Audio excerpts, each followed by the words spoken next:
अभियान में दूसरे क्षेत्र में सेशन में जाने का अनुग्रह दिया और हमने पहले सत्र में परमेश्वर के वचन में से परमेश्वर के दिल में जो योजना उसके अपने खोजियों के लिए, उसकी कलीसिया के लिए पाई जाती है, उसको प्रकट करने के लिए परमेश्वर ने एक सिस्टम बना के रखा है। जैसे जकरिया की किताब में आपने देखा कि परमेश्वर के भवन की नींव डालने और इस नींव के ऊपर में खड़े मंदिर का अंतिम काम, वैसे देखा जाए तो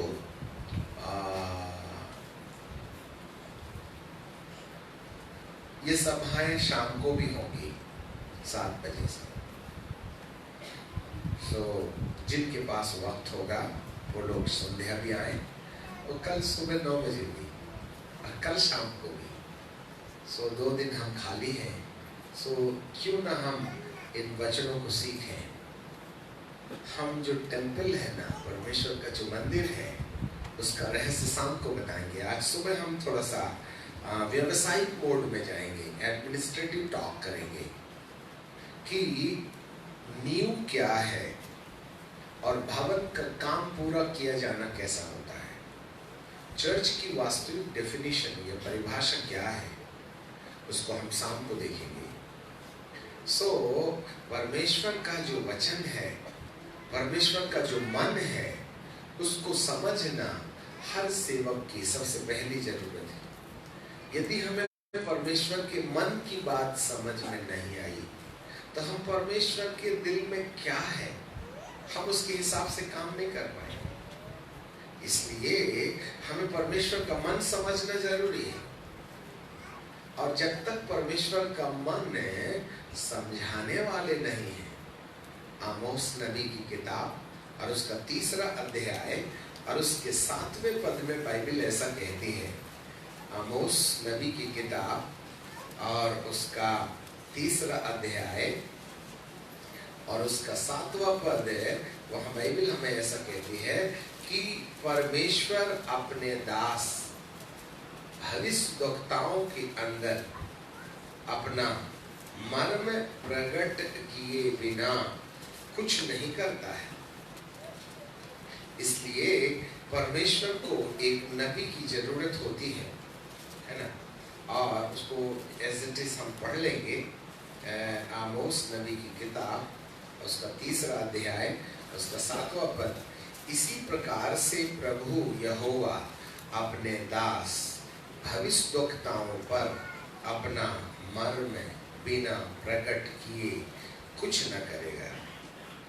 यदि परमेश्वर को कोई काम करना है, सब लोग ध्यान दें, यदि परमेश्वर को कोई स्वर्गीय अनुभव भौतिक संसार में लाना है, चाहे किसी का जीवन बदलना है, चाहे किसी गांव में जागृति लाना है, चाहे किसी कलीसिया में नया काम शुरू करना है, किसी सेवक को खड़ा करना है, किसी सेवक की सेवकाई में नया आंदोलन लेके आना है, तो परमेश्वर इस बात को अपने दास भविष्यद्वक्ताओं के हृदय में बात डालते हैं।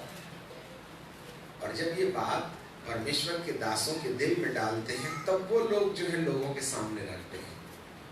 और जब कभी कोई व्यक्ति परमेश्वर के द्वारा डाली गई बात को अपने लिए, अपनी कलीसिया के लिए, अपने परिवार के लिए सुनता है और अपने जीवन की तैयारी करता है, तब पवित्र आत्मा उस वचन के अनुसार काम करेंगे। स्वर्गदूत मरियम के पास भी आया था, उसने एग्रीमेंट किया कि परमेश्वर का अनुग्रह तुझ पर हुआ है, तू एक बालक की माता बनेगी। मरियम ने कहा, ये कैसे हो सकता है, मैं तो किसी पुरुष को नहीं जानती।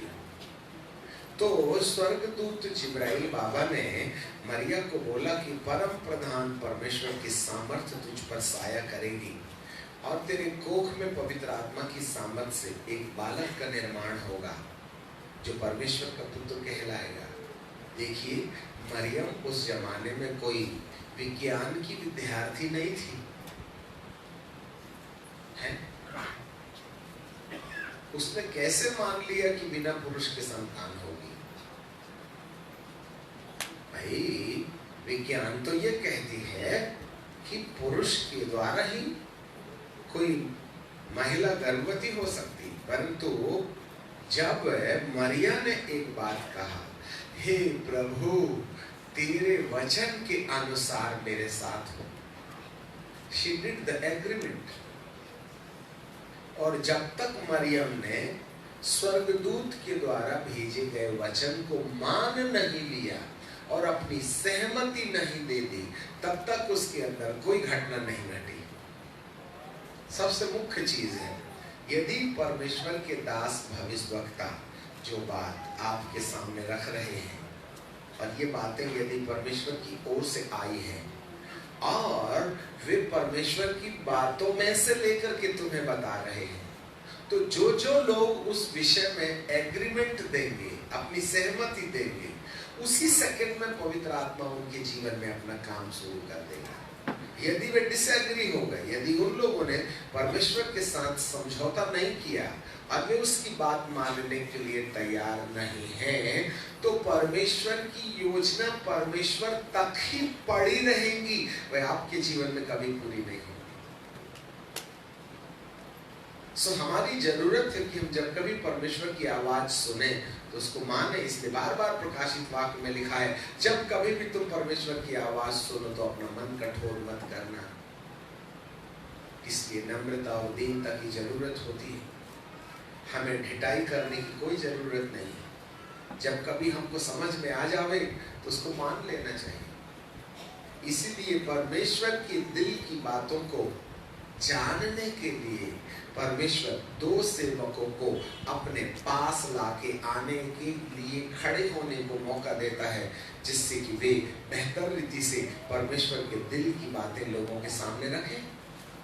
और जब लोग उसको एग्री कर लेंगे, जब लोग उसको मान लेंगे, उस पर विश्वास करेंगे और उसकी तैयारी करेंगे, तो तत्काल पवित्र आत्मा ये घटनाएं घटित करना शुरू कर देते हैं। परमेश्वर के आत्मा के द्वारा घटने वाला काम ठहरा पड़ा है हमारे परमेश्वर की योजना को नहीं मानने के कारण। यदि आप परमेश्वर की योजना को एज इट इज ले लेंगे तो उसी समय परमेश्वर के हस्तक्षेप में you will have the divine encounter over your personal life, over your ministry, over your church, as soon as you will accept the divine plan of God which God has planted in His own heart and mind for you and for your ministry. यदि किसी हृदय के अंदर में पवित्र आत्मा की बातें आकर के जम जाएं और वो उसको मान ले, तो उसी वक्त से परमेश्वर का आत्मा हमारे जीवन में काम करना शुरू कर देता है। परंतु हमारी ढिठाई के कारण, हमारा नहीं मानने के कारण, हमारी बुद्धि, कई बार हम लोग थोड़ा अपना ज्यादा ही दिमाग खर्च कर लेते हैं, तो प्रभु यीशु मसीह के मामा पापा बन जाते हैं। हम उसकी मानने के बजाय हम उसको सलाह देना शुरू कर देते हैं। इसलिए तो मोसेस एक क्वालिफाइड मिनिस्टर था, क्योंकि खुदा ने उसके अंदर में नम्रता पैदा करने के लिए 80 साल कसरत किया था, 80 years।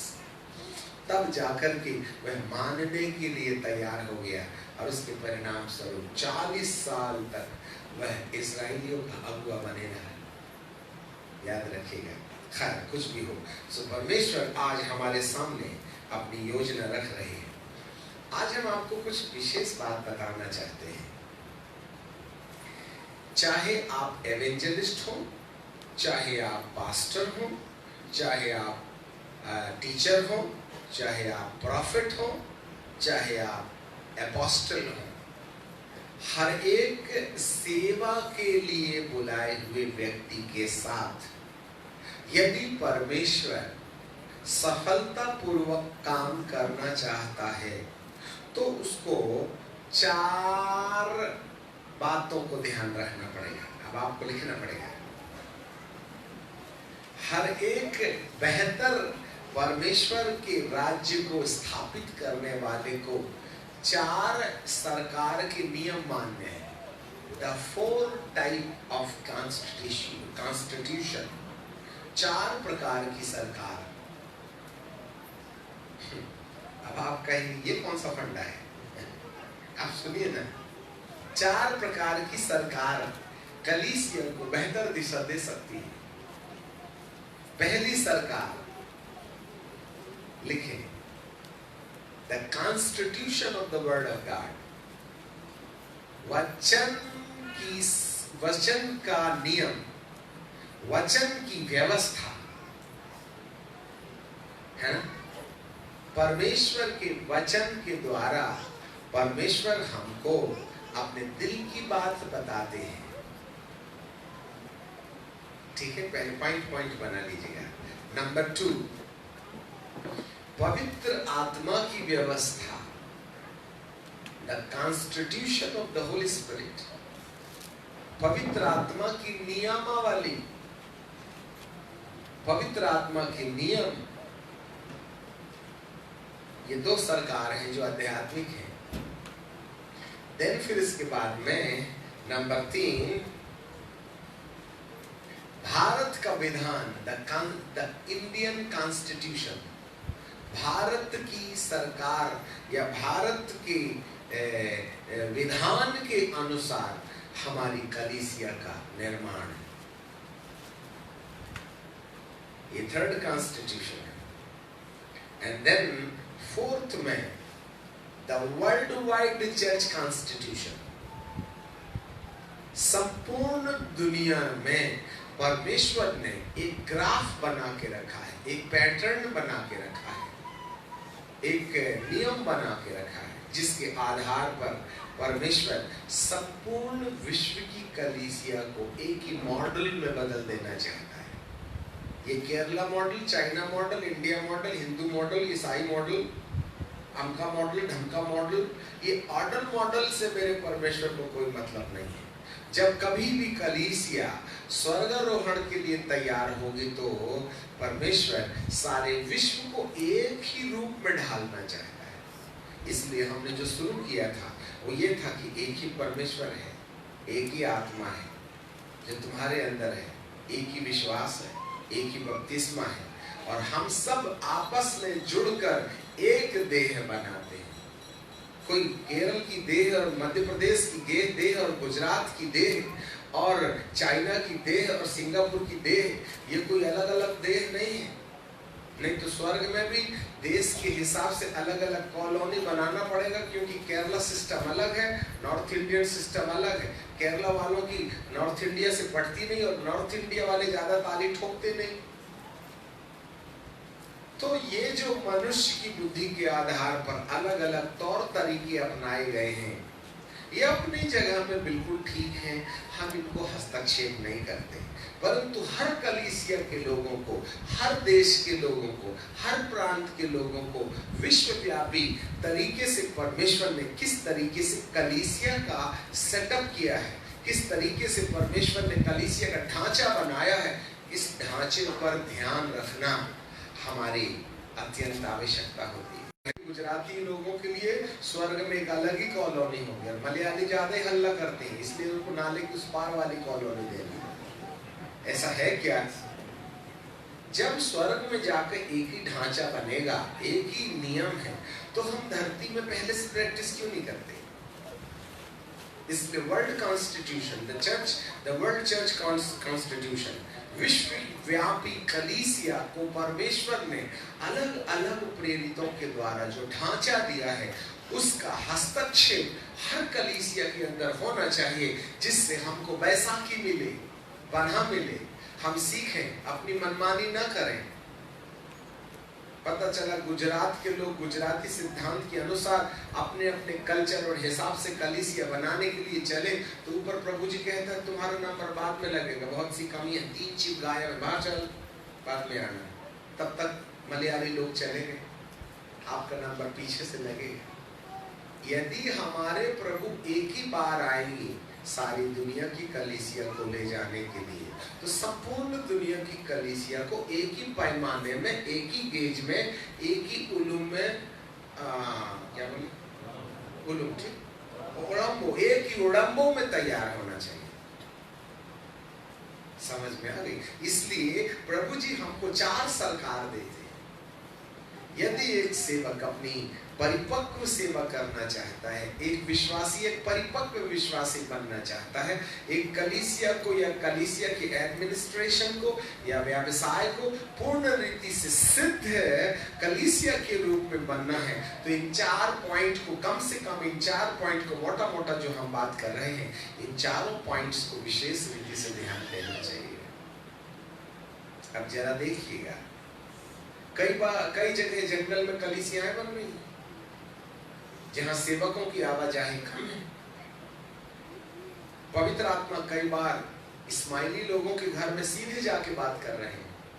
अरब में कई मुसलमानों को प्रभु सीधे डायरेक्ट बात करके उनको कलीसिया के अंग बनाए जा रहे हैं।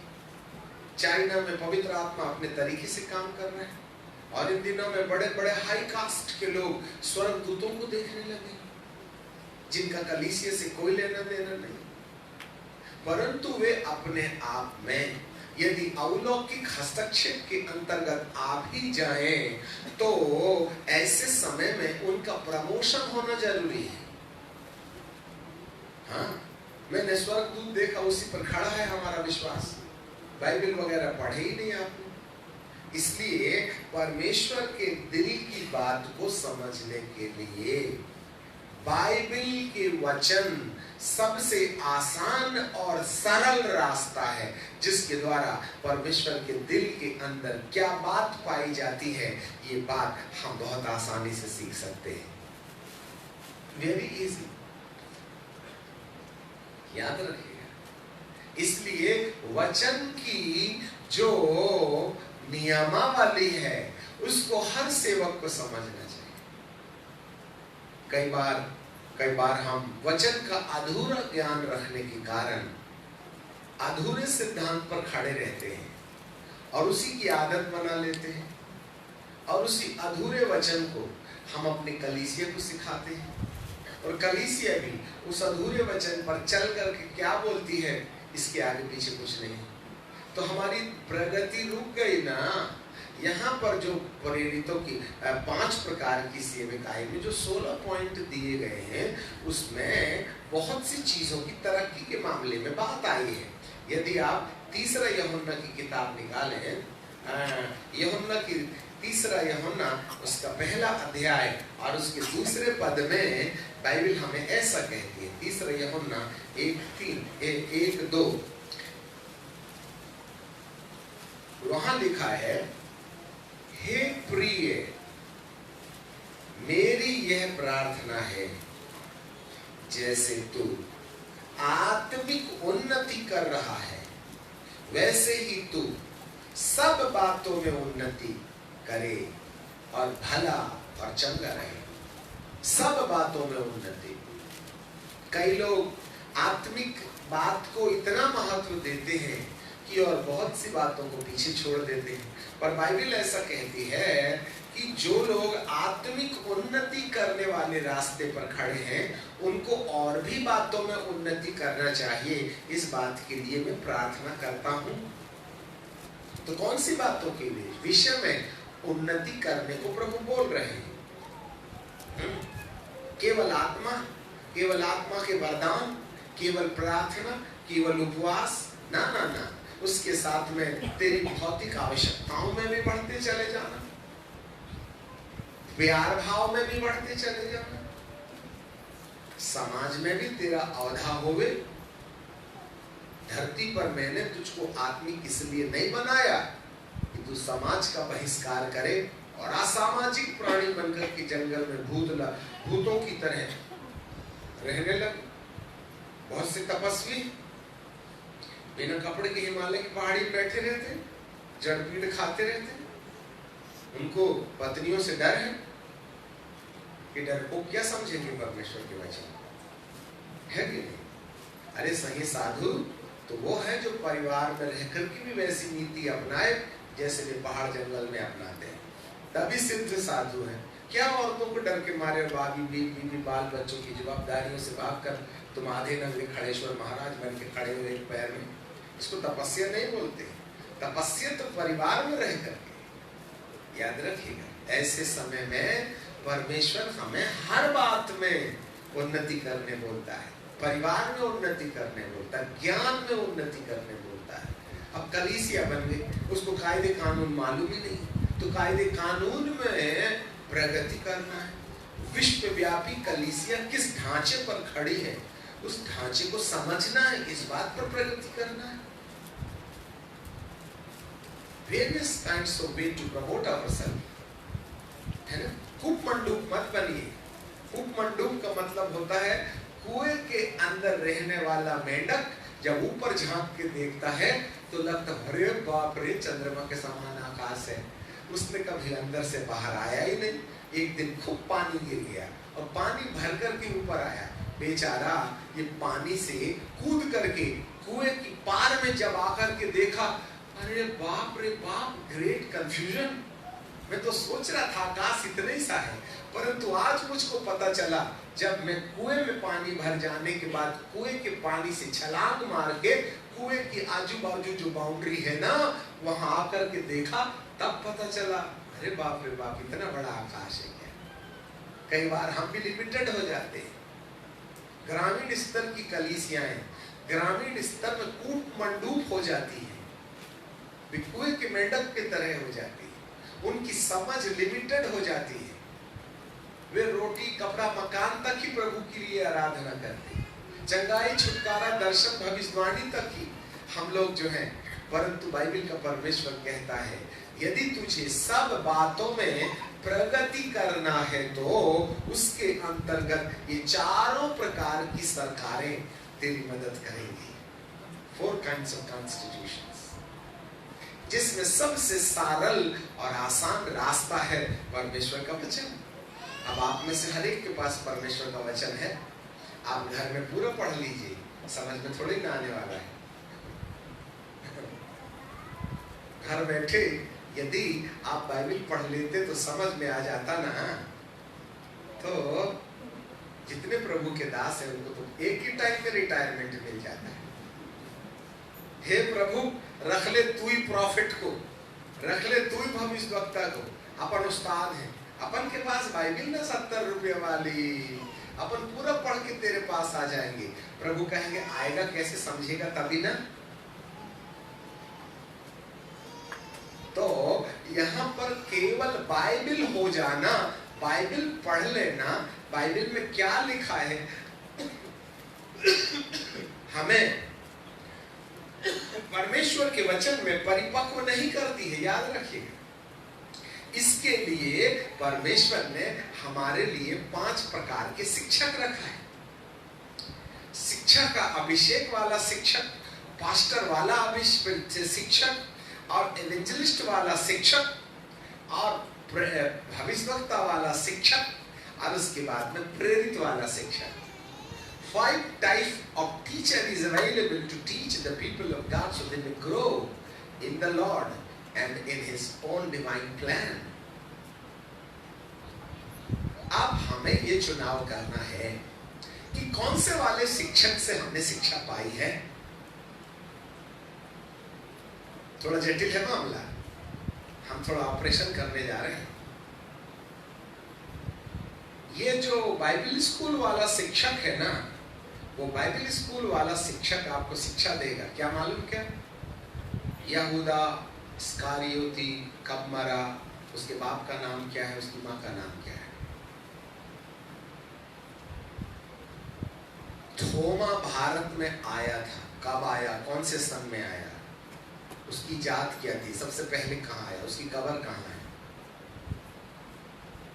थोमा, एक बार हम बाइबल स्कूल देहरादून में पढ़ाने गए, मीटिंग में एक टीचर जी बड़े शान से आए और हमको एक किताब दिए और उन्होंने कहा pastor ji I want to give you a gift. मैंने एक किताब लिखी, 200 पन्ने की किताब, और उसमें लिखा है थोमा का भारत में इतिहास। हमने उस समय जहाज नहीं थी तो हम ट्रेन में ही आ रहे थे, तो हमने कहे चलो भैया किताब पढ़ लेते हैं, बैठे बैठे मनोरंजन होगा, 24 घंटे की यात्रा है दिल्ली से नागपुर की। हम पढ़ना शुरू करें। उसमें थोमा आया था ये प्रमाण निकाला, थोमा आया था कि नहीं आया था उसके प्रमाण इकट्ठा किए। ऐसा करके संपूर्ण दक्षिण भारत, केरल, मद्रास और गोवा और ऊपर के आंध्र प्रदेश की तमाम बाउंड्री में बहुत से दस्तावेज इधर उधर से इकट्ठा करके अपने लेख में लिख करके डाल करके रखा, और आखिरी में कहा ये सब लोगों के ख्याल है कि थोमा यहाँ आया, थोमा वहाँ आया, उसकी कब्र स्थान यहाँ है, पहली बार यहाँ गया, वहाँ गया, परंतु इसकी पुख्ता दस्तावेज हमारे पास नहीं है। कहीं सुनी बात है, हमको नहीं मालूम थोमा आया भी था कि नहीं आया था। हमने कहा ये तू एक लाइन में लिख देता तुम्हें 10 घंटे बर्बाद क्यों करता? आखिर तूने मेरा माथा खाया कि नहीं रे भाई, है कि नहीं? मैंने आखिरी में एक कमेंट पास किया, थोमा आया था कि नहीं आया था इसका अनंत जीवन से कोई मतलब नहीं, परंतु भारत में सुसमाचार जरूर आया था और पवित्र आत्मा भी आया है, और उसी के द्वारा मुझको अनंत जीवन मिलेगी। जाए जहाँ जाना है थोमा को वहाँ जाए, मुझे कोई लेना देना नहीं। तुम दिमाग खराब करने वाली लेख में लिखते हो। मसीहियत तो भारत में है ना, पवित्र आत्मा तो भारत में है ना, क्यों पंगा लेते हो फालतू को पन्नों के साथ में यूं करने का? सब दिमाग खराब कर देते हैं कई बार ये। इसलिए ये सिर वाले लोग हमारा सिर पूरा की पूरा झंझोड़ देते हैं। ऐसे शिक्षक हमारी जिंदगी में ज्यादा फायदे के नहीं है, हेड नॉलेज के लिए ठीक है, क्योंकि अपने को भी कई जगह उस्तादी दिखाना पड़ता है ना, ठीक है कि नहीं? हाँ। ये रहे टीचर, फिर होते हैं पासवान, फिर होते हैं एवेंजलिस्ट। एक बात बताएं, जब कभी एक पासवान कलीसिया को शिक्षा देगा ना, तो पासवानी शिक्षा के द्वारा वह अपने अनुभव कलीसिया को बांटता है, और एक पासवान बोलता है जाइए जाकर के कलीसिया बनाइए। तो जितने लोग पासवानी शिक्षा पाते हैं वहां पासवानों का जन्म होता है। इसलिए एक बेहतर पास्टर अपनी कलीसिया में हर व्यक्ति को पास्टर बना देता है, क्योंकि वह पास्टर पैदा करने वाला टीचर है। अब एक एवेंजलिस्ट आया, एवेंजलिस्ट केवल एवेंजलिज्म की बात करेगा, और जितने फॉलोअर्स होंगे वह केवल एवेंजलिज्म ही महान है ये बातें बोल देगा। इसलिए एक एवेंजलिस्ट के अंदर में सैकड़ों एवेंजलिस्ट पैदा होते हैं, पास्टर बनते ही नहीं, क्योंकि एवेंजलिस्ट को पास्टर का आइडिया नहीं ना, तो वो पास्टोरिकल टीचर दे ही नहीं, पास्टोरिकल मिनिस्ट्री दे ही नहीं सकता है। इसलिए यहाँ उसको आमीन मार देता है, एवेंजलिज्म ही सब कुछ है। अब चले सर आप प्रॉफिट के पास में, बेचारा प्रॉफिट को एक ही आइडिया है, छक्का चौवा मारने की आइडिया है, वो रन मारते आता ही नहीं उसको, वो तो मारा बल्ला चौवा छक्का, तो उसके अंदर जितने भी लोग रहते हैं वो सब प्रॉफिट बन जाते हैं, हीलर बनता ही नहीं। इसलिए एक प्रॉफिट की खदान है, एक पास्टर की खदान है, और एक एवेंजलिस्ट की खदान है। एक शिक्षक ज्ञान का भंडार है, वह एक शिक्षक तुमको केवल बाइबल पढ़ने के अलावा और कोई बात नहीं बताएगा। तुमने किससे शिक्षा पाई है? That's the point. प्रभु जी बोल देता है जाइए प्रॉफिट से शिक्षा लेके आइएगा, प्रभु बोल देता था। मेरा मतलब ये नहीं कि तुम प्रॉफिट से शिक्षा लेना बंद कर दो, मेरा मतलब ये नहीं है कि बाइबल कॉलेज में जो किताबें का भंडार पढ़ाने वाले लोग हैं, अरे सर इतिहास ही नहीं जानिएगा तो तुम्हें आत्मिकता का सत्य कहां से मिलेगा? We are not rejecting the professors, those who are teaching in the Bible colleges. उनका अपना वजूद है, they are anointed ones, they are sent by God. परमेश्वर ने उनको भेजा है, किसी भी सेवा का बहिष्कार नहीं किया जा सकता। सब अपनी अपनी जगह में परमेश्वर के चुने हुए हैं। परमेश्वर ने अलग अलग एरिया में इनको अलग अलग जगह में रखा है। परंतु एक शिक्षक शिक्षा की शिक्षा दे सकता है, एक पास्टर की शिक्षा दे सकता है, एक एवेंजलिस्ट एवेंजलिज्म की शिक्षा दे सकता है, एक प्रॉफिट प्रोफेसी की शिक्षा दे सकता है। आप प्रॉफिटिकल ऑफिस में जाइएगा, आपको प्रोफेसी के अलावा और किसी वरदान की बात नहीं की जाएगी, ओनली प्रोफेसी, दैट्स ऑल। पर तुम तो पास्टर हो, प्रोफेसी करके भी क्या करिएगा? हमें तो कलीसिया बनाना है, हमें तो ऐसे लोगों को खड़ा करना है जिसके ऊपर अधोलोक के फाटक प्रबल नहीं होंगे। स्वर्गदूत देख भी लिए तो कौन सा फायदा नुकसान हो गया? भाई साहब, पौलुस बाबा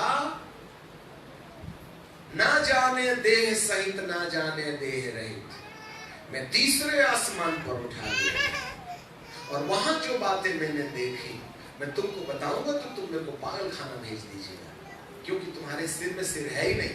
जो बात मैं स्वर्ग में देख के आया हूं बता दूं ना तो तुम मुझको पागल साबित कर दीजिएगा। इसलिए मैं तुमको अपने आप को पागल की डिग्री देने के लिए स्वर्गीय दर्शन की बात नहीं बताता। इतनी गहनता की बातें उसने स्वर्ग में आके देख लिया। सर, स्वर्गारोहण अर्थात ट्रैवलिंग इन स्पिरिट, बॉडी छोड़ करके मैं स्वर्ग जाके आ जाता था। ऐसे ऐसे वरदान बाबा पौलुस को दिए गए थे। परंतु वही पौलुस रोमियो की किताब के 7वें अध्याय में क्या बोलता है? हाय हाय पौलुस बाबा, तुम घोड़े से गिरे थे ना, हाँ। उसके बाद गधे में जिंदगी भर चले ना, हाँ। तुम्हारी आंख के छिलके गिरे ना, हाँ। हनन्याह ने तुम्हारे ऊपर हाथ रखा, हाँ। पवित्र आत्मा पाया, हाँ। 9 वरदान पाया, हाँ। हजारों बपतिस्मा दिए, हाँ। एवेंजलिस्ट बनाए, हाँ। बिशप भी तुमने ऑर्डेन किया था, हाँ। परंतु क्या बताऊं, ये देह मेरे ऊपर बार बार लव यू का ड्रामा करती है। हाय, मैं कैसा भागा इंसान हूं।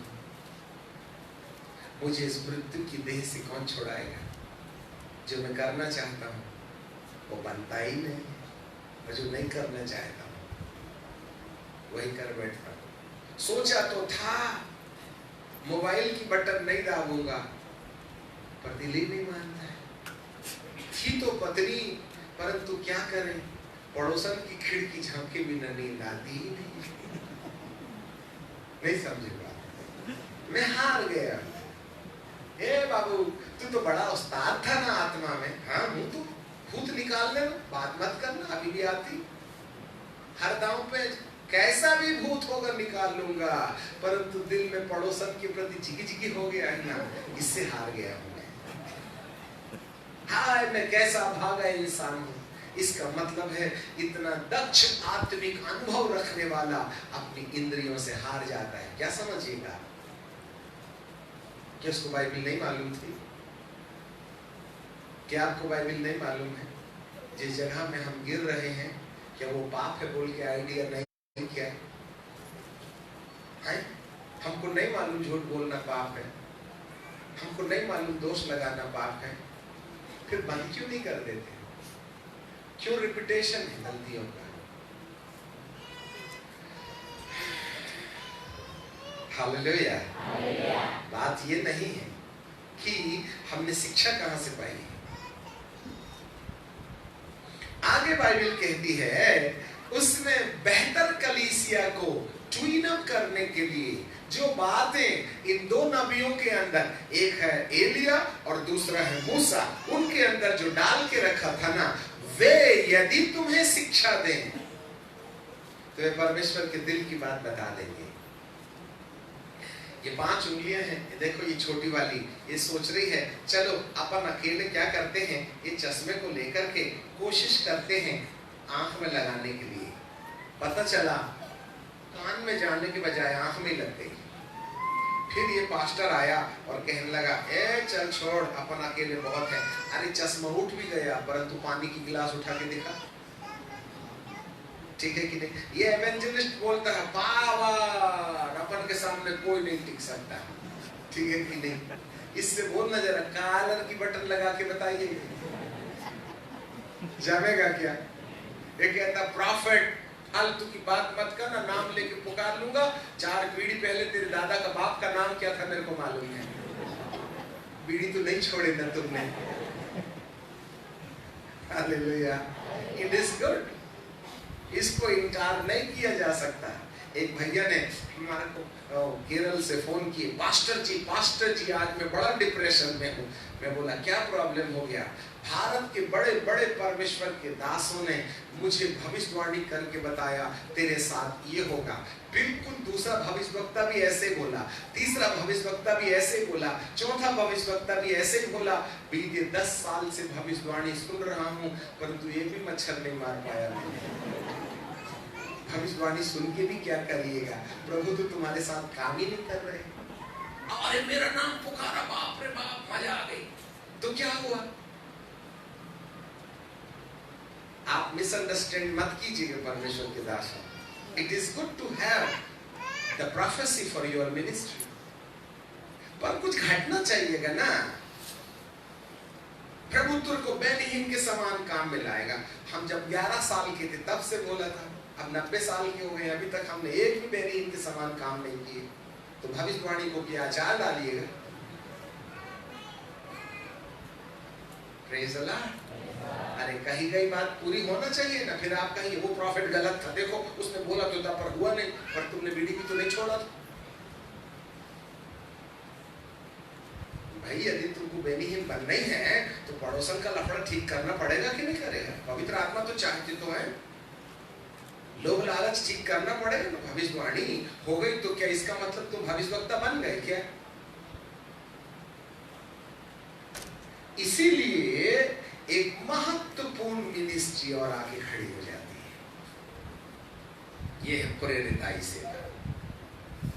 ये जो प्रेरिताई सेवा है वो हर मिनिस्ट्री को सपोर्ट करती है।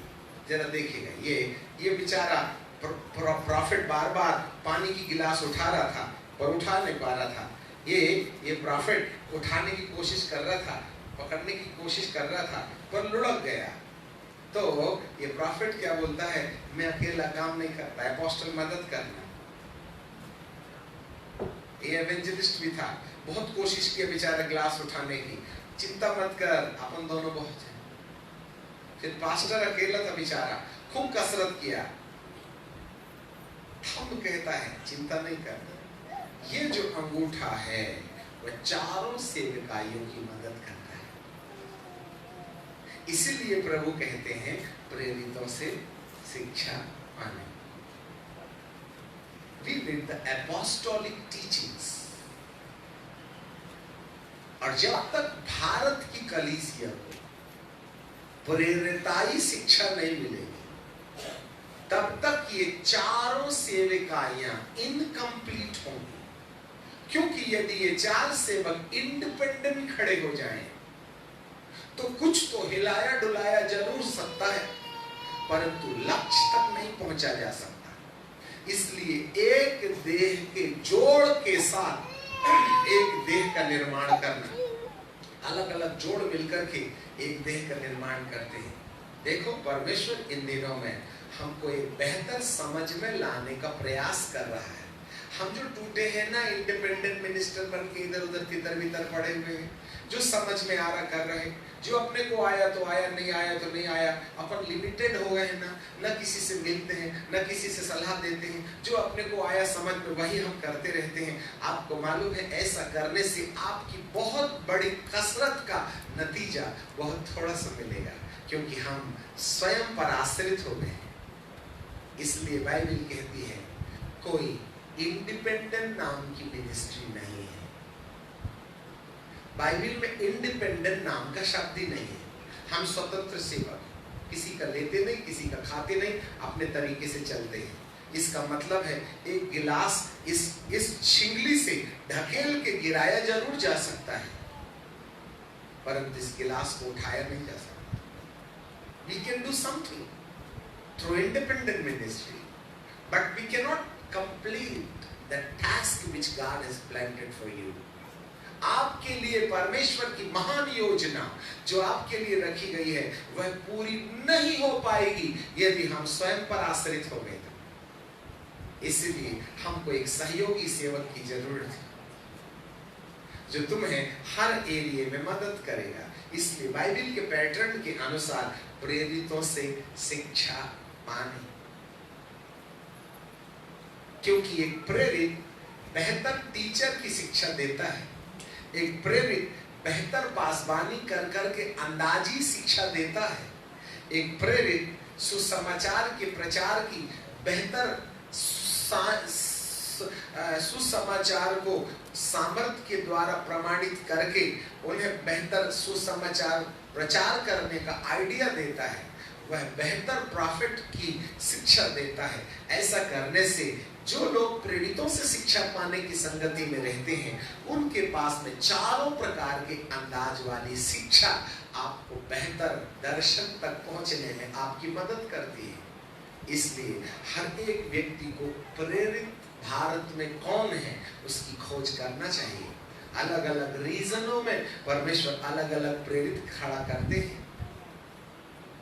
गुजरात का प्रेरित, केरल का प्रेरित, महाराष्ट्र का प्रेरित, मध्य प्रदेश का प्रेरित, या उत्तर भारत का प्रेरित, दक्षिण भारत का प्रेरित, वे परमेश्वर के सामने 24 घंटे खड़े होकर परमेश्वर के काम करने के तरीके वाले आइडिया से बहुत ज्यादा वाकिफ होते हैं। इसलिए वे आपको चारों प्रकार की शिक्षाएं देने के द्वारा आपको उस सरकार में लाके खड़ा कर देते हैं जिसको वचन के नियम या वचन की सरकार कहते हैं, the constitution of the word of God. इसलिए प्रेरित शार्प वचन बोलता है, प्रेरित सुसमाचार को प्रमाणित करता है, प्रेरित कलीसिया बनाता और बनाने की प्रेरणा देता है, प्रेरित एक शिक्षक है और वह आपको बेहतर शिक्षा देगा जिसमें पांचों प्रकार के फल पाए जाते होंगे, मतलब पांचों प्रकार की अंडरस्टैंडिंग पाई जाती होगी। ऐसा करके वे प्रेरित आपको बेहतर वचन दे देते हैं। इसलिए एक के पीछे मत जाना, नहीं जी हमको तो एक प्रेरित मिल गया है, आप कूप मंडूप हो जाइए। भारत के अंदर जितने भी प्रेरित मिजाज के लोग हैं उनको खोजें, उनकी किताब पढ़ें, उनके संपर्क में जाएं, और यदि एक प्रेरित के विचार दूसरे प्रेरित के साथ मिल रहे हैं तो उसको तो तुम गले में न ताबीज बना के लटका लो। इसके लिए परिश्रम तो करना पड़ेगा, थोड़ी हलचल तो करनी पड़े। हाँ, तो हम बाद में बताएंगे, शाम को बताएंगे, कल बताएंगे कि एक प्रेरित की को आप कैसे रिकॉग्नाइज कर सकते हैं। मैं बड़ी बड़ी बात बोलूं तो आप मुझे मान मत लेना, ये फेकोलॉजी भी हो सकती है, ये बातें माथे से भी हो सकती है। हर एक व्यक्ति को बेहतर नापी तुली शिक्षा की जरूरत है। अब आप बोलिएगा सर क्यों शिक्षा की जरूरत ज्यादा है क्या? अब दूसरी सरकार में आ जाए। कौन सी सरकार है दूसरी सरकार? दूसरा नियम पवित्र आत्मा का नियम, the constitution of the Holi spirit. परमेश्वर के काम करने, पवित्र आत्मा के काम करने की पद्धति। ध्यान दीजिएगा, ये पवित्र आत्मा किस शर्त में काम करता है। मैं बड़े अंदाज से आपको बातचीत कर रहे हैं। हमारा भारत के अंदर में हर सेवकों से कहीं ना कहीं सांठ गांठ परिचय है और हम उनको बहुत बारीकी से जानते हैं।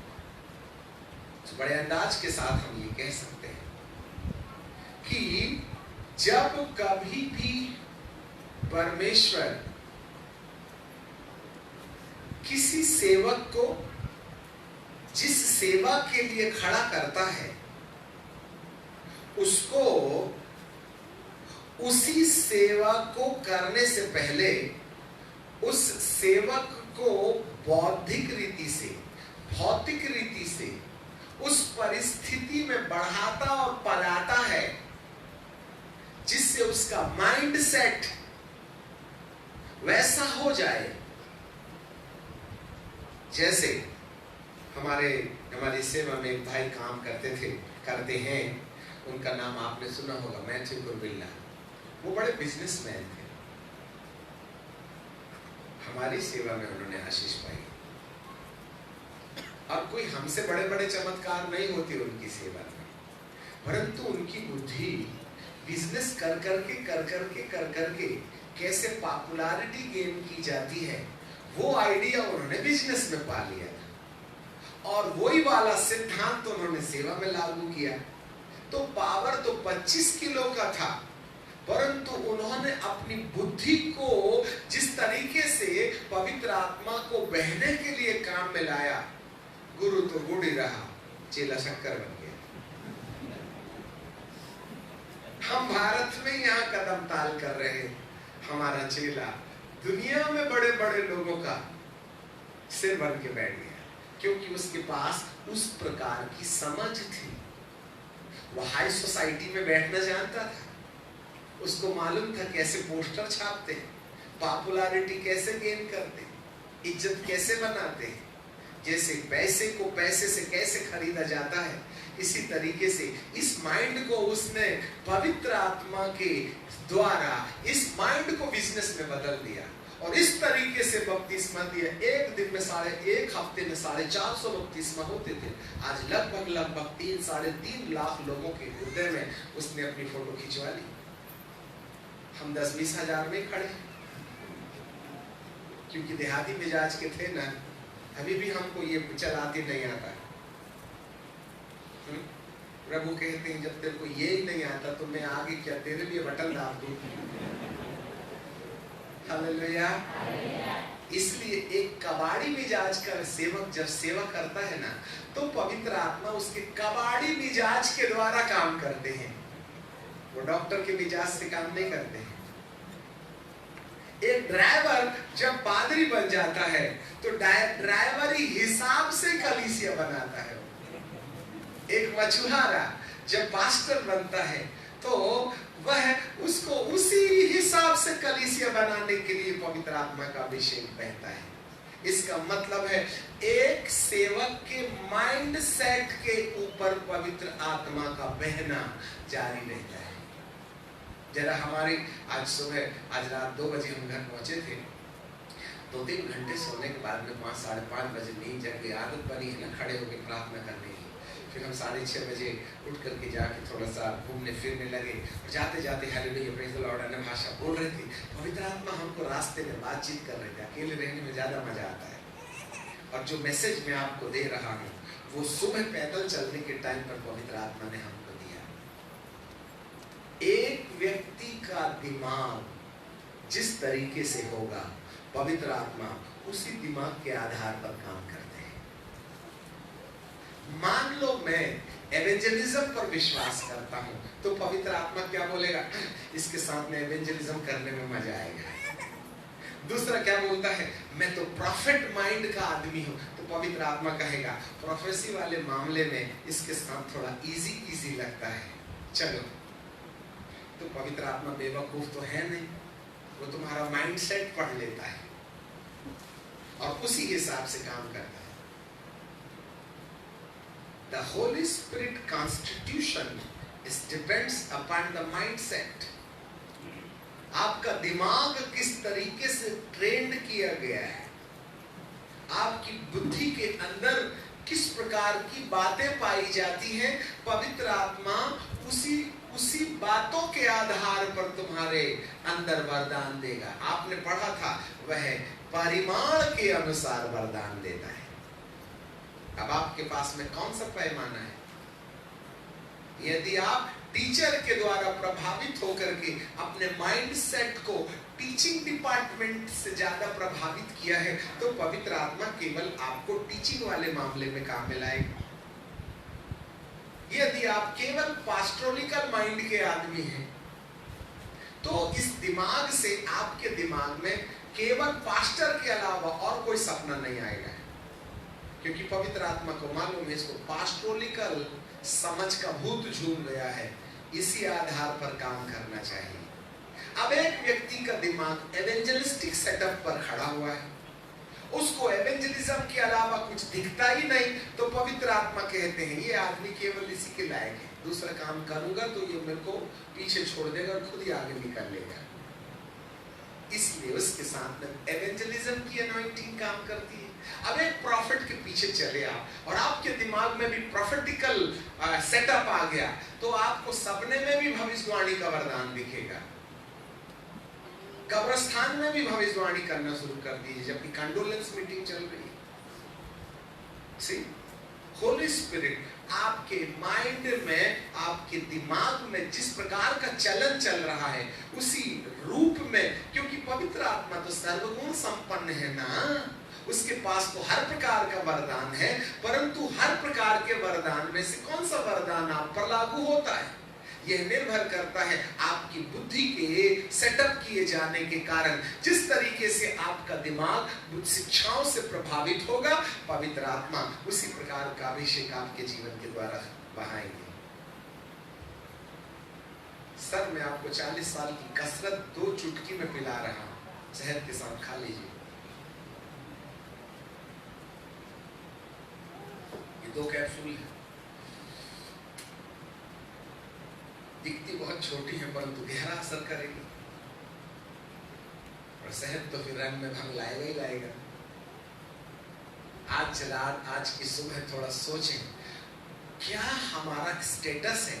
आप परमेश्वर के राज्य को कौन से नजरिए से देखते हैं? आपको परमेश्वर के राज्य के बारे में सोचने का कौन सा वाला चश्मा लगा है?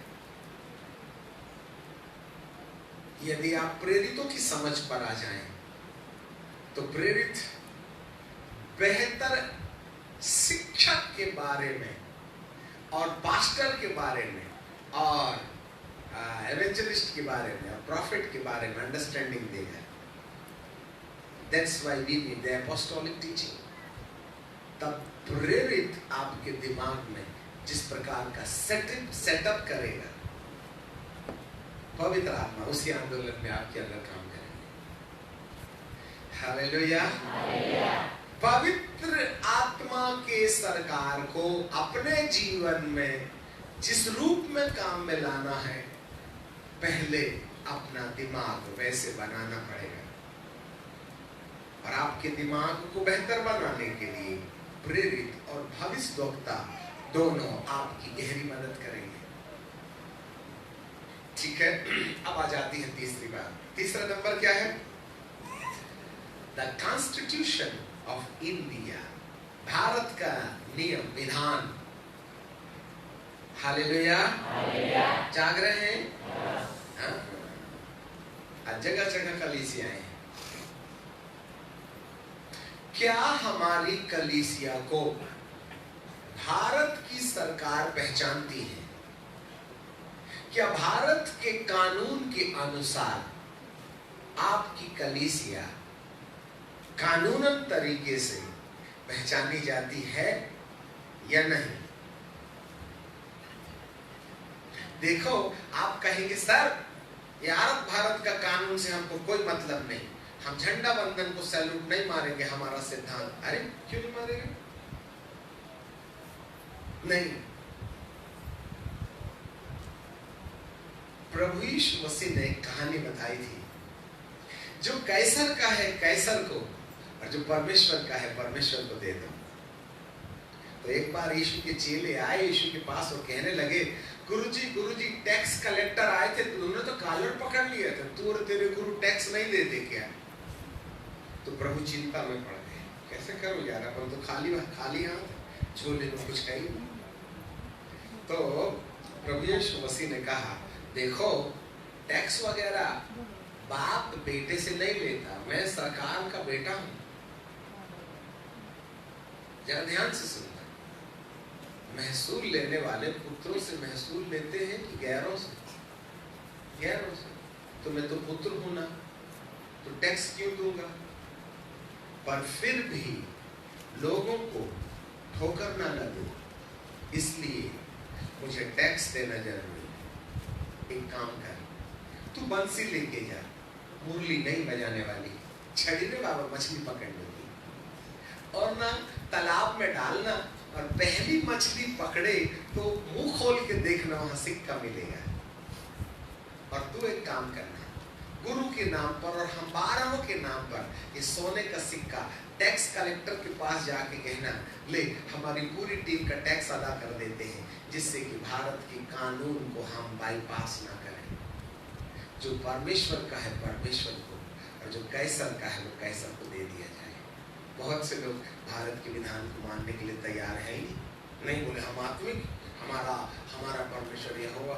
अरे तो ठीक है ना, हम थोड़ी बोल रहे तेरा परमेश्वर यहोवा नहीं, और भारत भी तो कुछ नियम भी तो कुछ बोलता है। कैसर को क्यों हाईलाइट किया?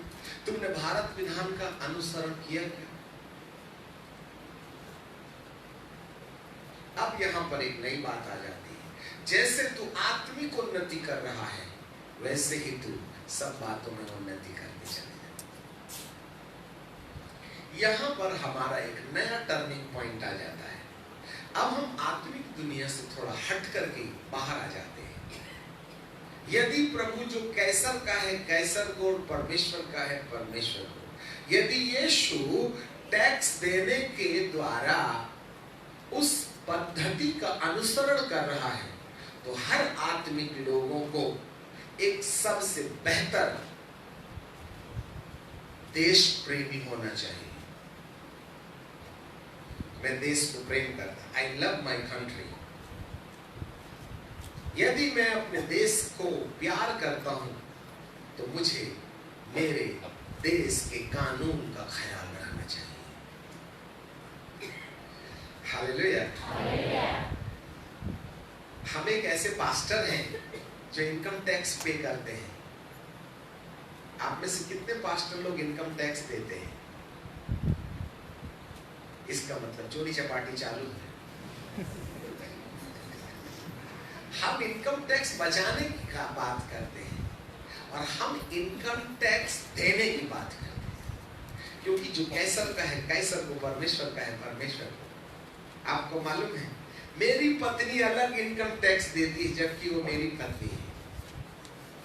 मेरा बड़ा वाला बेटा वो अपनी अलग इनकम टैक्स फाइल बना के रखता है। अभी छोटे की शादी हुई है, अभी तक उसकी इनकम टैक्स फाइल नहीं बनी है। अब आई गई है बहू रानी तो बनाना तो पड़ेगा। तो उसने सेकंड हैंड कार खरीद लिया है, तो उसको इनकम टैक्स फाइल में तो लाना पड़ेगा, नहीं तो सरकार पूछेगी कहां से लाए, चोरी करके लाए। यू नो, हम 4 प्राणी हैं, 4 इनकम टैक्स फाइल बनती है। जब हम फैन लाते हैं तो हम सरकार के सामने प्रोड्यूस करते हैं। अभी 4 पंखे आए हैं, हमने गेस्ट रूम में डाले हैं, तो उसको हमने फाइल में लेके रखी। हमारे पर्सनल 4 पंखे हैं, 1 फ्रिज है, इतने गद्दे हैं, इतने पलंग है, सब हमारी इनकम टैक्स फाइल। इतनी जमीन है, इतनी जायदाद है, everything is under the income tax file. कभी भी सरकार आएगी तो ठंडा पानी के अलावा हम कुछ नहीं देंगे। हालेलुया। यू नो, क्योंकि मुझे कानून मानना है। अब बहुत से कलीसियाएं हैं जिन कलीसियाओं ने रजिस्ट्रेशन किया हुआ है, ठीक है, उस रजिस्ट्रेशन के अंतर्गत हमने ट्रस्ट बनाया है। एक बात बताइए, ये ट्रस्ट क्या होता है? परिवार के 3 मेंबर इकट्ठे हो जाए, कितना पैसा आएगा कितना पैसा जाएगा, जिसका साफ सुथरा हिसाब पारिवारिक रीति से हम सरकार के सामने रखेंगे। आपका रजिस्ट्रेशन इसलिए हुआ है। जब मेंबर ज्यादा बढ़ गए तो हमने सोसाइटी बनाई। सोसाइटी 7 लोगों की या 11 लोगों की होती है। सोसाइटी जो होती है वो सोसाइटी के अंतर्गत हम सरकार को परिवार से हटकर 7 परिवार के लोग अलग अलग वंशज में, अलग अलग परिवार में जन्मे लोग होना चाहिए। सोसाइटी के अंतर्गत एक ही परिवार के सदस्य नहीं हो सकते। जरा भारत का कानून अच्छे से समझिएगा। विधि विधेय विधायक नाम का जो कानून है, उसके अंतर्गत सोसाइटी में एक ही परिवार के 7 मेंबर नहीं हो सकते। इसलिए 7 मेंबरों को 11 मेंबरों को अलग अलग परिवार में जन्मे होना चाहिए, तब सोसाइटी बनती है। तब ये ट्रस्ट से बड़ा रजिस्ट्रेशन है। ट्रस्ट में पापा मामा बेटा या बिटिया आ जाए तो आप करोड़ों की आवाजाही का हिसाब सरकार को दे सकते हैं। This is the family trust. Hello, आप समझ रहे हैं? कितने करोड़ ला जा सकते हैं? कहां से आया दिखा दो, कहां खर्चा वो दिखा दो, और जितने टैक्स दे दो तुम्हारे को लाओ ना। इसलिए आज 99% चर्च ट्रस्ट के अंतर्गत है।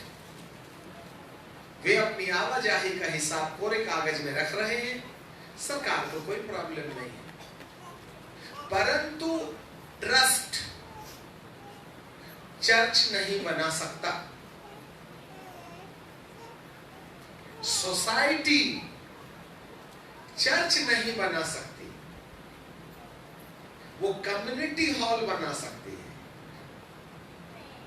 वह घर बना सकती है, चप्पल की फैक्ट्री बना सकती है, बिस्लरी बॉटल की कंपनी चला सकती है, स्कूल खोल सकती है, सोशल वर्क कर सकती है। ये एनजीओज हैं।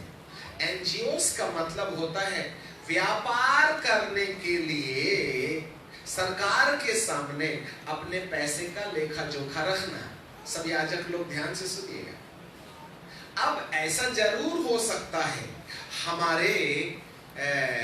हमारे ट्रस्ट ने या हमारी क्या बोलते हैं सोसाइटी ने बहुत ढेर सारा सोशल वर्क लिखते लिखते बिल्कुल नीचे में एक लाइन में लिख दिया होगा कि हम चर्च बनाएंगे, वो भी छुपा छुपू के। पढ़ने वाले ने पढ़ा नहीं तो रजिस्ट्रेशन नहीं दिया होता, क्योंकि इधर तो पैसे से काम चलता। 3000 फेंक और रजिस्ट्रेशन ले। यदि बारीकी से हमारा सोसाइटी का एग्जामिनेशन होता तो वो हमारे सोसाइटी को चर्च बनाने के लिए पास ही नहीं करते। हो गया, ये किस्मत है, एक दिन दिक्कत हो सकती है। हमारा भी सोसाइटी है, 91 में हमने रजिस्टर किया था, जीवन ज्योति आश्रम सोसाइटी। वो जीवन ज्योति चर्च नहीं है, जीवन ज्योति आश्रम सोसाइटी है। उसमें हम बिल्डिंगें बनाते हैं, जमीनें खरीदते हैं, हम चर्च नहीं बना सकते। परंतु हमने वहां पर एक लाइन भी डाल दिया है, और जिसने रजिस्टर किया उसने देखा ही नहीं, क्योंकि पैसे की चकाचौंध ने उसको अंधा कर दिया।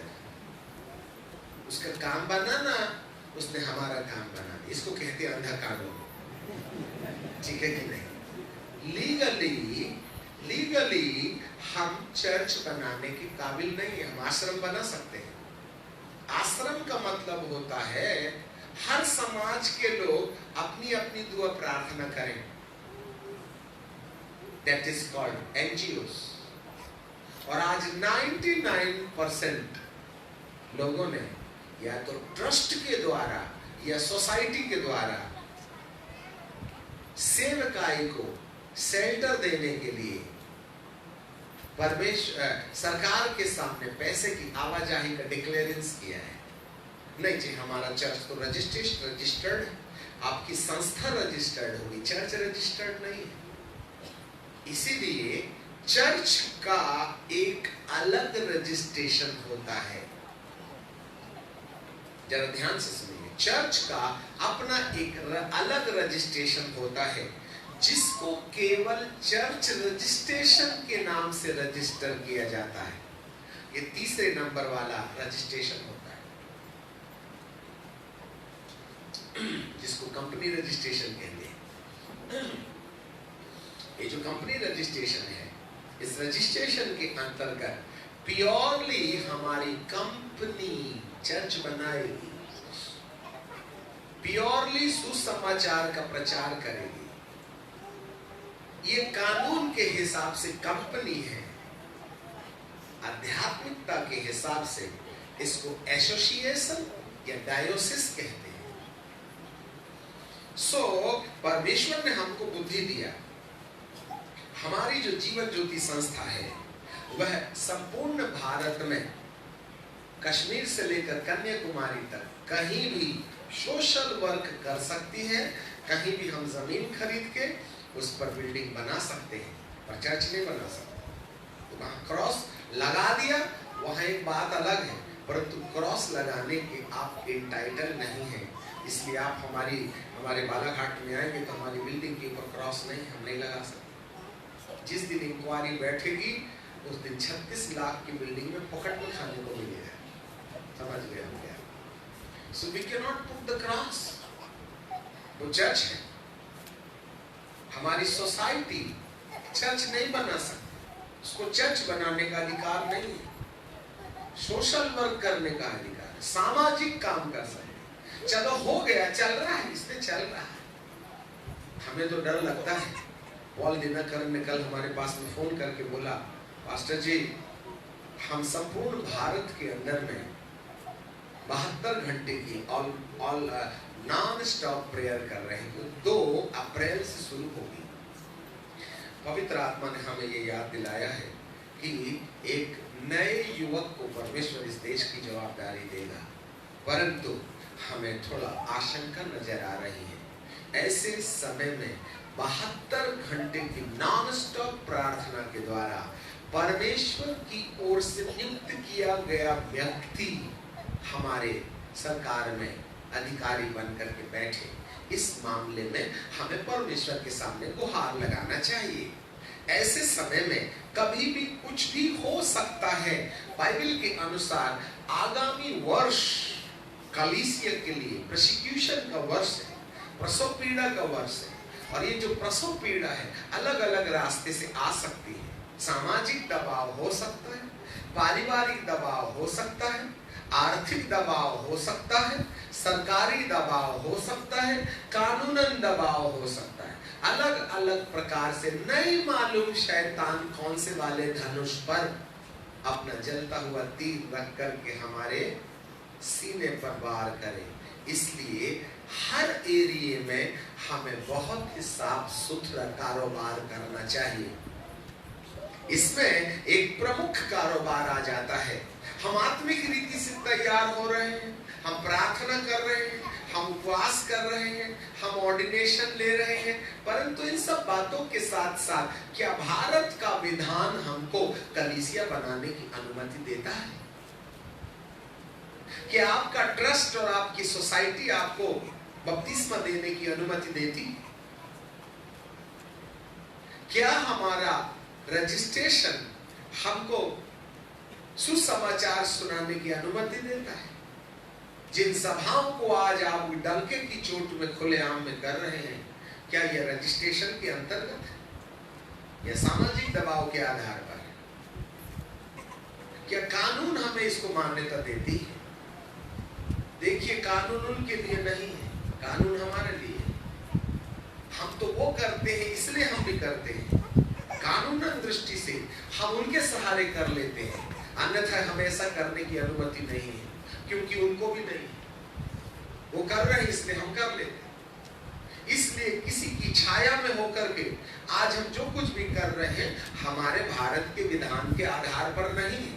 इसलिए कलीसिया को एडवांस में हर मामले में सांप की नाई चतुर और कबूतर की नाई भोले हो जाना चाहिए। ऐसे समय में हमें सरकारी कानून कहता है यदि तुम्हें कलीसिया बनाना है तो तुम्हें कलीसिया बनाने का रजिस्ट्रेशन होना चाहिए, सरकार से मान्यता प्राप्त होना चाहिए। इसी आधार पर हमने एक नया आंदोलन बीते 5 साल पहले से शुरू किया था। हमने नागपुर में बहुत प्रयास किया कि हमें डायोसिस रजिस्ट्रेशन मिल जाए, परंतु हमें सफलता नहीं मिली। फिर हमने मध्य प्रदेश से ही एक दूसरा डायोसिस रजिस्टर किया जिसका नाम Episcopal church in India council. जो एपिस्कोपल शब्द है, एपिस्कोपल का मतलब होता है एक system. Episcopal is nothing but the episcopal is a one kind of frame or die. एक सेटअप है, एक सरकार है, एक गवर्नमेंट, उसका विधान है, उसको एपिस्कोपल कहते हैं। चर्च ये भारत की कलीसिया नहीं है। भारत का कानून चर्च वगैरह CH उसको कुछ नहीं समझ में आता, अंतिम मंदिर को कुछ समझ में नहीं आता। उसका अपना एक कानून है और वो कानून है ढांचा एपिस्कोपल। देन फिर चर्च मतलब मसीही विश्वास के आधार पर एक ढांचा, काउंसिल, एक आंदोलन या डायोसिस, एक मूवमेंट। ऐसा करके भारत सरकार से, ये मोहर देखते हैं, भारत सरकार से केवल इस प्रकार का रजिस्ट्रेशन हमको स्वतंत्रता देता है कि हम खुलेआम सुसमाचार प्रचार करें। इसकी मान्यता हमको भारत सरकार से मिलना चाहिएगा। इसलिए यहाँ पर government of India ministry of corporate affairs certified कर रही है कि इस रजिस्ट्रेशन के अंतर्गत आप चर्च बना सकते हैं। इसमें तीसरे क्लास में लिखा है, to preach the gospel of Jesus Christ, arranging crusades, prayer meetings, preaching meetings, healing meetings, and any other programs concerning the seminars, discipling the Jesus Christ according to the Bible or commandment of Jesus Christ to do any or all work related with the leadership, pastors of the Christian communities, following or the follower or the believer of Jesus Christ, यीशु मसीह के पीछे चलने वाले लोगों को विधिवत सुसमाचार का प्रचार करना, क्रूसेड अरेंज करना, प्रेयर मीटिंग अरेंज करना, प्रीचिंग अटेंड करना, प्रीचिंग करना, हीलिंग करना, दुष्ट आत्माएं निकालना, सुसमाचार प्रचार करना और बाइबल के नियमों के अनुसार लोगों को वचन के अनुसार चलने की शिक्षा देना, पास्टर्स लोगों को कम्युनिटी में नियुक्त करना। ये सारे अधिकार जब तक सेंट्रल गवर्नमेंट हमको नहीं देती है तब तक हम ऐसा काम करने में दोषी साबित हो सकते हैं। इसलिए एपिस्कोपल डायोसिस, एपिस्कोपल काउंसिल ये सरकार की तीसरा रजिस्ट्रेशन है जिसके अंतर्गत हम सरकार से मान्यता प्राप्त करते हैं कि परमेश्वर कि हम यीशु का सुसमाचार डंके की चोट में कहें। जब ये रजिस्ट्रेशन हमारे पास होगा तब कोई पूछेगा तेरे को कौन अधिकार दिया, तब हम कहेंगे केंद्र सरकार दी। तब सबके मुंह में ताला होगा। ऐसा करके परमेश्वर ईश्वरीय बुद्धि से ऐसा होगा तो नहीं, भविष्य में मान लो हो गया तो ऐसी दशा में हम भारत के कानून के अनुसार विधिवत सुसमाचार सुनाने के योग्य हैं। और एक बात याद रखना, आने वाले दिनों में जो आप बड़ी बड़ी सभाएं देख रहे हैं ये ज्यादा समय तक नहीं चलेंगी। इसलिए दुआ करें कि परमेश्वर एक सही नियुक्त परमेश्वर के पक्ष वाले व्यक्तियों को इस देश की प्रभुता दे रहे। हाँ, कुछ भी हो।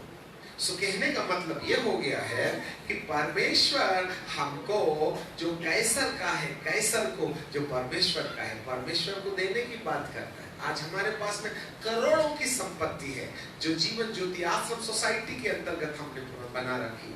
हमें कोई दूसरे रजिस्ट्रेशन की आवश्यकता नहीं थी, परंतु जब हम गहराई में जाते हैं कि भारत का कानून हमको ऐसा करने की अनुमति नहीं देता है, इसलिए हमें यदि सुसमाचार के हिसाब से एक ढांचा तैयार करना है तो हमें सरकार इसकी मान्यता देनी चाहिए।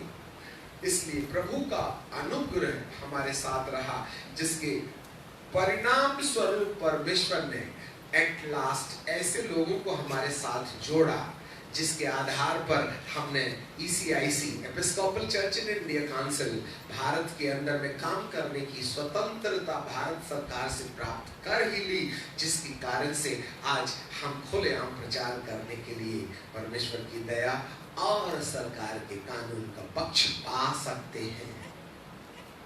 ये संस्था नहीं है, वरन एक आंदोलन है।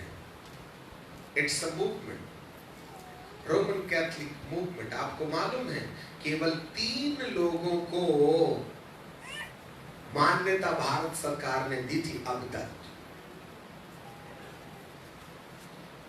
परंतु हाई कोर्ट में बड़ी लड़ाई के बाद में प्रूव किया गया है कि केवल ये 3 ही क्यों। आपको मालूम हो जितने भी पेंटिकॉस्टल चर्च के लोग हैं वे भारत सरकार के दृष्टिकोण में मसीही होने का दावा नहीं करते हैं। We are not Christians. We are not the follower of Jesus according to the Constitution of India. आप अंधेरे में यीशु की भक्ति कर रहे हैं, तहाँ तक ठीक है, परंतु सरकार हमें मान्यता नहीं देती। हमें मान्यता उस समय मिलती है जब हम किसी रजिस्ट्रेशन के अंतर्गत, जिसका बिल्कुल पारदर्शी हिसाब सरकार के सामने हो, ऐसी दशा में ही हमको ये विधान के अनुसार ये स्वतंत्रता प्राप्त होती है कि हम सुसमाचार का प्रचार करें। बीते दिनों में मध्य प्रदेश के झाबुआ डिस्ट्रिक्ट के अंदर में बाइबल को पकड़ के ले जाने वाले और प्रचार करने वालों के साथ में दुर्व्यवहार किया गया, और इस समय बड़ी दिक्कतें हैं कई क्षेत्रों में। आप गृह कलीसिया नहीं चला सकते। आपको मालूम है रशिया ने कानून बना लिया है, यदि परिवार में 4 लोग हैं, वे चारों बाइबल खोल के बाइबल पढ़ के प्रार्थना कर सकते हैं। यदि पड़ोसी 5वां आ जाए तो चारों को जेल हो जाएगी। फिर से सुन लेना, आप जो पड़ोसों के लोगों को इकट्ठा कर लेते हो ना, ये कानून की दृष्टि में अनुचित है। इसके लिए रजिस्ट्रेशन चाहिए, और जिन जिन लोगों को रशिया में चर्च का रजिस्ट्रेशन मिला है, केवल वही प्रचार कर सकते हैं, आम व्यक्ति नहीं कर सकते। यदि ट्रेन में किसी ने पर्चा बांट लिया तो ऑफेंस। प्रभु ऐसा न करे कि भारत में भी हमारे लिए ऐसा कानून हो जाए।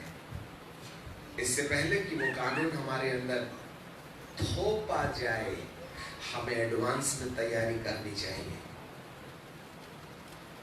आवश्यकता ही आविष्कार की जननी है। बीमारी आने के बाद दवाई खाने से पहले आप पहले खाने को अनुशासित कर दें कि बीमारी ना आए, तो दवाई की जरूरत नहीं पड़ेगी। इसको बुद्धिमानी कहते हैं। देखेंगे हड्डी टूटेगी जब हड्डी के हॉस्पिटल चलेंगे। आप पहले से ठीक से क्यों नहीं चलते कि आपकी हड्डी न टूटे? खाए जा रहे हो चिकन पर चिकन, फूल सूज गए चारों तरफ से, तो ब्लड प्रेशर तो हो गई होगा। और हार्ट अटैक होने के बाद में आईसीयू में जाके पैसा खर्च करने में लौटे तो लौटे, और वहीं से कहीं चले गए तो।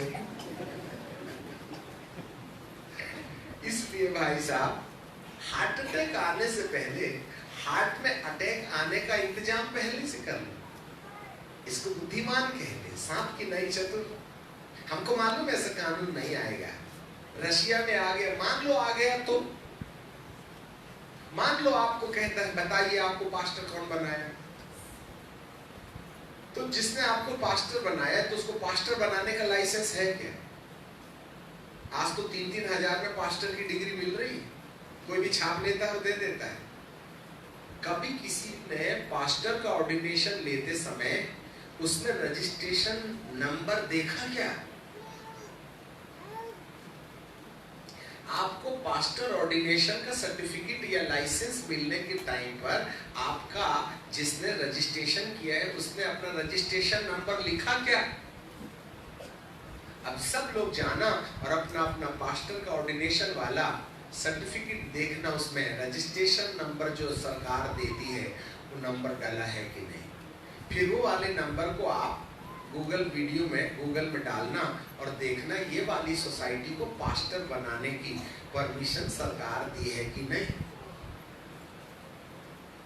नहीं तो हम 400 बीसी में अंदर, ऐसा तो होगा नहीं, पर हम बता रहे हैं आप।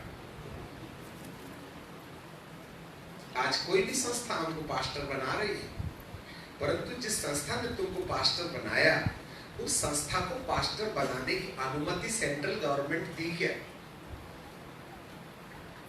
कि सोसाइटी के अंतर्गत रजिस्ट्रेशन छापा गया है।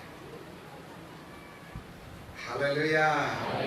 सावधान, यदि आपके पास में जो रजिस्ट्रेशन, जो ऑर्डिनेशन है, जो लाइसेंस दिया गया है, चाहे एवेंजलिस्ट का लाइसेंस हो, चाहे पास्टर का लाइसेंस हो, जिस संस्था ने दिया है, उस संस्था ने अपना रजिस्ट्रेशन डाला है, तो आप बहुत ईमानदार हैं। नंबर 2, रजिस्ट्रेशन के बाद रजिस्ट्रेशन के अंतर्गत उस संस्था को वैसा वाला ऑर्डिनेशन देने की परमिशन मिली है कि नहीं, वो भी तो खोज के देखो ऑनलाइन। यदि वहां भी तुम परिपक्व निकल गए तो तुम बिल्कुल नंबर 1 के सेवक। आपको कोई कुछ नहीं कर सकता। ये एडवांस तैयारी, हार्ट अटैक आने से पहले आप खुद ही पहले से एडवांस से हार्ट को तंदुरुस्त बना के रखिए। ये छोटी छोटी चीजें हैं जिस पर ध्यान नहीं दिया जाता है, परंतु परमेश्वर इन सब बातों को इन दिनों में प्रकाश दे रहे हैं। परमेश्वर पिता ने ईश्वरीय बुद्धि के आधार पर हमें ऐसे लोग जोड़ के दिए हैं, और एट लास्ट कसरत और प्रार्थना के बाद ये जो Episcopal church in India council है, इसको सरकार ने मान्यता के रूप में दी है। और हम इस अम्ब्रेला को ऐसे लोग जो अपने भविष्य को सुरक्षित रखना चाहते हैं, जिनको कानूनन मान्यता प्राप्त हो, जो कानून की दृष्टि में भी इस काम को करने की स्वतंत्रता सरकार की दृष्टि से प्राप्त करें, ऐसा वाला यदि आप में से कोई लोग हैं जो चाहते हैं, अभी तक ऐसा हो सकता है आप अपने गांव में एक कलीसिया का निर्माण करके चला रहे हैं, जब तक चल रहा है तब तक चल रहा है, आपको वचन के आधार पर परमेश्वर ने कलीसिया बनाने की अनुमति दे दी है, आपको अभिषेक के आधार पर कलीसिया बनाने की अनुमति मिली है, क्योंकि अभिषेक दिया है तभी ना आत्माएं बच रही हैं। आपको 2 सरकार का प्रभाव है, परंतु एक तीसरी और सरकार है, भारत की सरकार। इस नियम के अंतर्गत क्या हम जो काम कर रहे हैं, जो सुसमाचार सुना रहे हैं, जो बपतिस्मा दे रहे हैं, जो आराधना कंडक्ट कर रहे हैं, उसको सरकार रिकॉग्नाइज करती है क्या?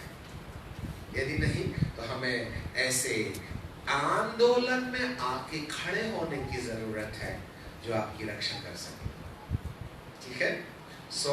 परमेश्वर हम सबको अनुग्रह दे रहे हैं इन सब मामले में, और भारत में बहुत से जो इंडिपेंडेंट सेवक हैं, जो किसी संस्था के साथ जुड़े हुए नहीं हैं, वो लोग इस अम्ब्रेला के नीचे आकर अपना कमाइए, अपना खाइए, अपने तौर तरीके से रहिएगा।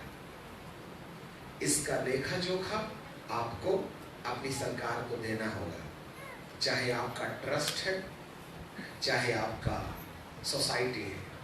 आपको अपना ट्रस्ट और सोसाइटी का लेखा जोखा एज इट इज सरकार को देते रहना है।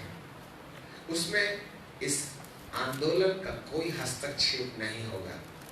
आपको अपने अकाउंट के मामले में सरकार के सामने पारदर्शी रहना है, और जब आपकी संस्था, आपका ट्रस्ट, आपकी सोसाइटी पारदर्शी दशा में बराबर सालाना अपना एडिट करवा रही है, तब ऐसी दशा में एपिस्कोपल चर्च और इंडिया आपके फाइनेंशियली क्लियरेंस के बाद हम आपको छतरी दे सकते हैं, जिसके द्वारा आप उस संस्था को इस अम्ब्रेला के अंतर्गत एक चर्च का रूप दे सके। जरा देखिएगा, हम संस्था नहीं बना रहे, आपको अपनी संस्था को हमें नहीं देना है, वरन आपको एक आंदोलन में खड़े रहना है।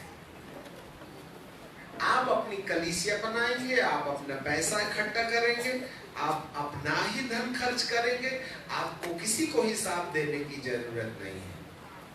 पर जब आप अपने लेखे जोखे में ईमानदार हैं, तब ये वाली आंदोलन वाली जो रजिस्ट्रेशन है, संस्था नहीं है ये रजिस्ट्रेशन है, जिसके अंतर्गत आपको लाइसेंस मिलेगा कि ये बच्चे को हम अडॉप्ट करते हैं और ये इस आंदोलन के लिए माननीय है, मनोनीत किया जाता है कि इसको यीशु के सुसमाचार का प्रचार करने की स्वतंत्रता भारत के कानून अनुसार registration number U853000 MP 2017 NPL 043581 के अंतर्गत जो कंपनी रजिस्ट्रेशन है, Episcopal church in India council इसको स्वतंत्रता देती है, क्योंकि हमने ऑब्जेक्ट में, एम्स में ये पारित किया है कि हम यीशु मसीह के सुसमाचार का प्रचार करेंगे, क्रूसेड करेंगे, प्रेयर मीटिंग बनाएंगे, प्रीचिंग मीटिंग करेंगे, हीलिंग मीटिंग करेंगे, प्रोग्राम करेंगे, पास्टर ऑर्डिनेशन देंगे, एवेंजलिस्ट ऑर्डिनेशन देंगे, बिशप ऑर्डिनेशन देंगे, भवन बनाएंगे जिसमें क्रूस लगाया जा सकता है, जिसमें इच्छुक लोग अपनी मर्जी से आके आराधना कर सकते हैं। ऐसी वाली स्वतंत्रता मान भारतीय सरकार हमको देती है। It's a movement, not a organization. Organization तो ऑलरेडी आपके पास है, जिनके पास संस्था है वे भी छतरी ले सकते हैं, और जिनके पास कोई ट्रस्ट नहीं है और कोई सोसाइटी नहीं है, यदि वे चाहें तो इस एपिस्कोपल चर्च के एक मेंबर बनकर के हम उनको अम्ब्रेला दे सकते हैं, जिससे कि आपको वक्त बेरा में भले ही हम ना आए, परंतु केवल ये रजिस्ट्रेशन सबका मुंह में ताला लगाने का कार्य बन जाएगा, क्योंकि आपके पास में ये रजिस्ट्रेशन का अधिकार है। ये एक परिचय रहा है। बीते 2 सालों से हम इसके साथ जुड़े हुए हैं, और लगभग बीते 5-6 तारीख को 28 पास्टर्स लोगों को जो ऑलरेडी पास्टर्स थे उनको रेवरेंट बनाकर अपग्रेड एनॉइंटिंग देते हुए हमने उनको सरकारी मान्यता दी है, जिससे कि वे अब इस लाइसेंस के अंतर्गत सुसमाचार प्रचार करने का कानूनन हक पा लेते हैं। गुजरात में हमें यह अवसर मिला कि हम इस सभा को चलाएं।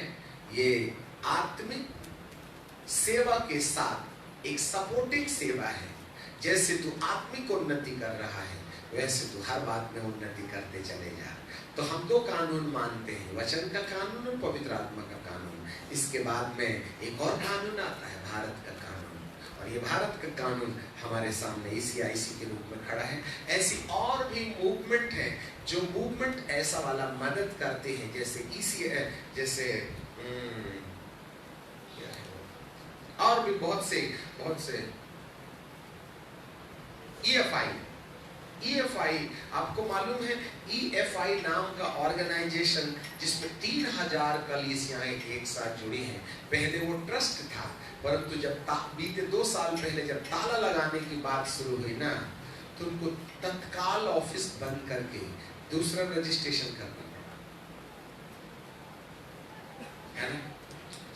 शायद आपको इन सब बातों के बारे में आइडिया नहीं होगा। जो बड़े बड़े लोग हैं, जो बड़ी बड़ी संस्थाएं चला रहे हैं, उनके सामने एक से एक टेक्निकल प्रॉब्लम्स आते हैं, जिसमें धीरे धीरे सुधार होते चले जा रहा है। इससे पहले कि हमारे पास में समस्या आती, प्रभु ने हमको बुद्धि दिया, पक्ष दिया, और हमको बिना समस्या के रजिस्ट्रेशन दी है। It's very easy. आप में से जिन लोगों को आवश्यकता है, वे इस अम्ब्रेला के नीचे आंदोलन में खड़े हो सकते हैं। हमारी ECIC आपकी मदद करेगी, और इसका कुछ रजिस्ट्रेशन फीस होता है, जिसकी टर्म्स एंड कंडीशंस होती हैं। जिस टर्म्स एंड कंडीशंस के बाद में हम आपको अपना आंदोलन का एक सदस्य बनाकर आपकी मदद कर सकते हैं। हमें आपके हिसाब से, आपके पैसे से, आपकी कलीसिया से कोई लेना देना नहीं है, पर ये एक सेवार्थ सेवा है, जिसमें कुछ ऑफिशियल कार्यवाही की जाने के टाइम पर हम आपके लिए इस रजिस्ट्रेशन का अम्ब्रेला आपको दे सकते हैं। प्रभु आपको आशीष दे। इसके बाद एक और सरकार है, वर्ल्ड वाइड सरकार, द वर्ल्ड वाइड स्ट्रक्चर।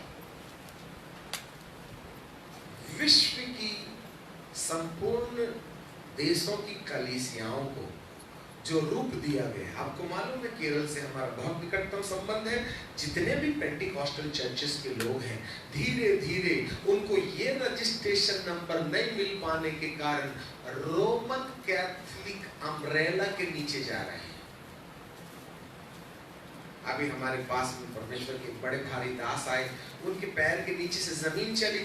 यार हम पेंटिकॉस्टल होकर के रोमन कैथोलिक छतरी में जा रहे हैं, तुमको खुद को रजिस्ट्रेशन मिल गया, तुम्हारी अपनी ओन सरकार हो गई। Is it? So it's the favor of God. हमें किसी और विधि विधान में नहीं जानना है। हम पेंटिकॉस्टल होने के बाद भी, हम पवित्र आत्मा के नियम का पालन करने के बाद भी हम उस ढांचे में आ सकते हैं जो विश्वव्यापी है। आपको किसी दूसरे संस्था का वोट लगाने की जरूरत नहीं। See, it's a favor of God. So परमेश्वर हम सबको आशीष दे। CNI, मेथोडिस्ट और रोमन कैथोलिक, ये 3 रजिस्ट्रेशंस हैं जिनके बिशप्स को ये रजिस्ट्रेशंस मिले हुए हैं। बिशप सेटअप के अनुसार से वे ईसाई या मसीह समझे जाते हैं, परंतु हम जो अलग अलग जातियों में से आए हैं, हम ना पहले थे वहां के सदस्य रह गए और न जहां आ गए हैं वहां की सदस्यता मिली। आसमान से गिरे खजूर में लटके, न अपने पुराने समाज के रह गए, न नए समाज के सदस्य हैं, यू नो, कानून दृष्टि से। सो परमेश्वर हमें समझ दे रहे हैं। सो परमेश्वर पिता का धन्यवाद। वर्ल्ड वाइड सेटअप के बारे में अभी नहीं बता सकते क्योंकि आपके पेट में थोड़ा चूहों ने हल्ला गुल्ला मचाना शुरू कर दिया होगा, ठीक है कि नहीं, इसलिए खाने की देर हो रही है। केवल इस बात को बताने के लिए बीते 2 घंटे से हम उस व्यवस्था के बारे में बातचीत कर रहे थे जो वचन की है। आपके लिए खुशखबरी है। खुशखबरी ये है कि जिस आंदोलन को ECIC मिला है, ये आंदोलन एक अपोस्टोलिक आंदोलन है। प्रभु ने अपने भक्तों को प्रेरिताई समझ दी है, जिसमें चारों प्रकार की शिक्षाएं, चारों प्रकार के आंदोलन अभिषेक के द्वारा प्रमाणित किए गए हैं। सो आप केवल कागजी कार्यवाही के अंतर्गत अम्ब्रेला नहीं पाइएगा, वरन वचन के ज्ञान में भी आपको प्रेरिताई आंदोलन मिलेगा। और अभिषेक के मामले में भी कई लोग वचन सिखा सकते हैं, परंतु अभिषेक के मामले में वे इतने दक्ष नहीं होते। परंतु परमेश्वर की दया से जिस प्रकार का वचन है उसी प्रकार का अभिषेक भी होगा।